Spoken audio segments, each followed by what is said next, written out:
Okay. All right, we're going to show you how to gown and glove a surgeon now, and also just some different scenarios. So, Rick, if you want to be my surgeon. It's casual Friday in the OR. Circulator's wearing jeans. Came in from the golf course. Yeah, there you go. All right. Okay, so when we gown and glove a surgeon, we need to look. So sometimes your docs are going to come in and they used Avogard or some other brushless scrub.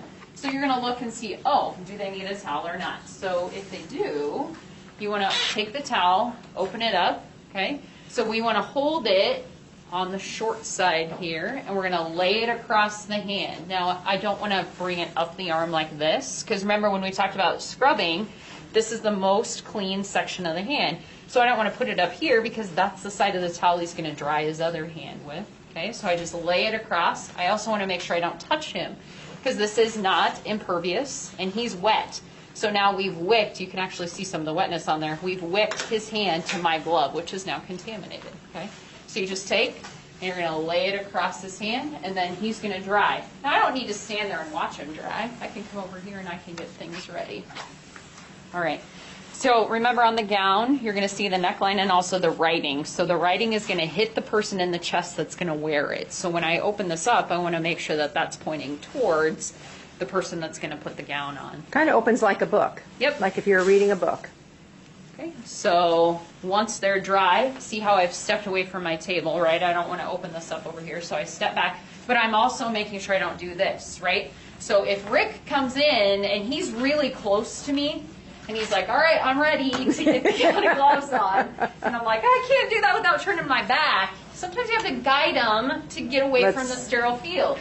So if I step back, guess what? He's going to follow me, okay? Yep. So you guide him to make the right choice. So again, I'm going to open this up so I have it facing the right direction. Now, if you accidentally opened it the wrong direction, as long as it's out and it hasn't touched anything, we can simply just take and turn it around, as long as the sleeves haven't been contaminated. Okay, so look where Casey has that. She's got it held out in front of her.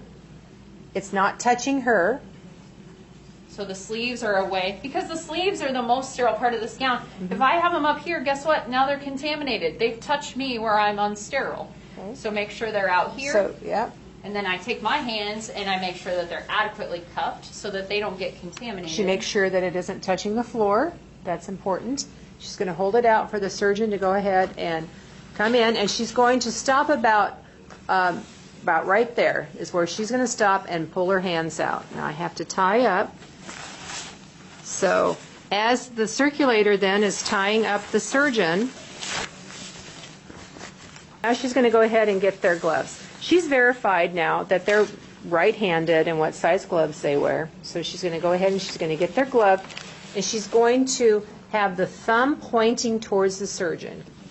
There he goes. Got it in, and she pulls up. Now, really important when she puts that glove on, that she kind of digs her arms into her sides a little bit. She's going to keep her hands level.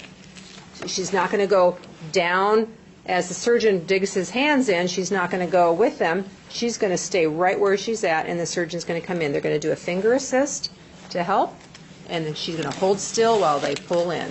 Okay. Now she's got the surgeon's gown and gloves on.